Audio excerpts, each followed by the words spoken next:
kirim helikopter Mi-17 ke Ukraina. Rusia tuding Amerika Serikat langgar hukum internasional.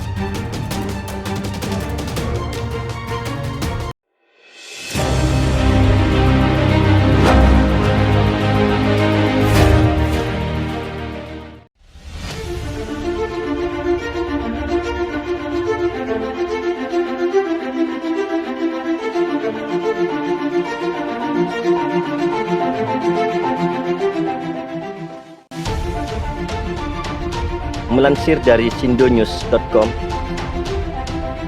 Duta Besar Rusia untuk Amerika Serikat Anatoly Antonov menuding Washington melanggar kewajiban internasional dan kebijakan sendiri dengan paket bantuan militer terbarunya ke Ukraina.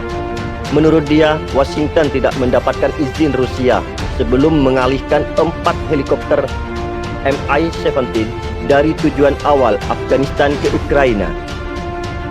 Diplomat itu menanggapi pengumuman pekan lalu oleh Departemen Pertahanan Amerika Serikat yang mencantumkan pesawat itu dijadwalkan akan diserahkan ke Ukraina. Keempat helikopter Mi-17 itu diduga merupakan pesawat yang dibeli oleh Amerika Serikat untuk Tentara Nasional Afghanistan sebelum pemerintah dukung Amerika Serikat di Kabul jatuh ke tangan pasukan Taliban pada Agustus tahun lalu. Ukraina sedang menangani pesawat itu dan seharusnya mengirimnya ke Afghanistan. Pemindahan helikopter dilakukan dengan melanggar sertifikat pengguna akhir yang memerlukan persetujuan tertulis dari Rusia, papar Duta Besar Rusia itu. Dia menyebutnya sebagai pelanggaran terang-terangan terhadap kewajiban Amerika Serikat sebagai pembeli dan mengklaim Washington menghalangi tuntutan Rusia untuk penjelasan. Antonov mengatakan Rusia juga mengkhawatirkan senjata lain dalam paket itu, pasokan rudal Stinger anti pesawat yang ditembakkan dari bahu pertengahan dengan perjanjian internasional tentang mitigasi resiko yang ditimbulkan oleh pengalihan senjata semacam itu ke tangan aktor jahat, papar dia. Dia menyebutkan resolusi Majelis Umum PBB 2007 tentang masalah ini dan dokumen lainnya. Amerika Serikat sendiri mengakui ancaman proliferasi rudal anti pesawat portable ke pihak ketiga, ujar Antonov.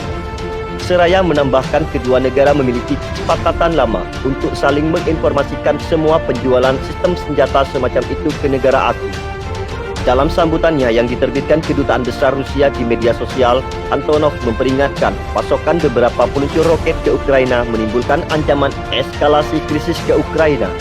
Dia menyebut keputusan untuk memberikan senjata ke Kiev tidak bertanggung jawab. Paket bantuan itu merusak posisi Washington sebagai pemasok senjata yang terhormat, papar Duta Besar Rusia. Washington telah mengirim senjata yang semakin berat ke Ukraina, mengklaim Amerika Serikat ingin membantu Kiev mempertahankan diri melawan Rusia. Para pejabat Amerika mempercayai jaminan Ukraina bahwa senjata itu tidak akan disalahgunakan, termasuk untuk menyerang sasaran di Rusia. Dalam pernyataan sebelumnya, Kiev membela haknya untuk menyerang Crimea, wilayah yang dianggap Rusia sebagai bagian dari wilayah kedaulatannya dengan senjata yang disediakan Amerika Serikat. Baik Ukraina dan Amerika Serikat menolak reabsorpsi semenanjung Crimea oleh Rusia pada 2014 setelah orang-orang di sana memilih dalam referendum untuk melepaskan diri dari Kiev. Rusia menyerang negara tetangga itu pada akhir Februari, menyusul kegagalan Ukraina mengimplementasikan persyaratan perjanjian Minsk yang pertama kali ditandatangani pada 2014 dan pengakuan akhirnya Moskow atas Republik Donbas di Donetsk dan Lugansk. Protokol yang diperantarai Jerman dan Prancis dirancang untuk memberikan status khusus kepada daerah-daerah yang memisahkan diri dalam negara Ukraina. Kremlin sejak itu menuntut agar Ukraina secara resmi menyatakan dirinya sebagai negara netral yang tidak akan pernah bergabung dengan blok militer NATO yang dipimpin Amerika Serikat. Kiev menegaskan serangan Rusia benar-benar tidak beralasan dan membantah klaim bahwa pihaknya berencana merebut kembali kedua republik dengan paksa.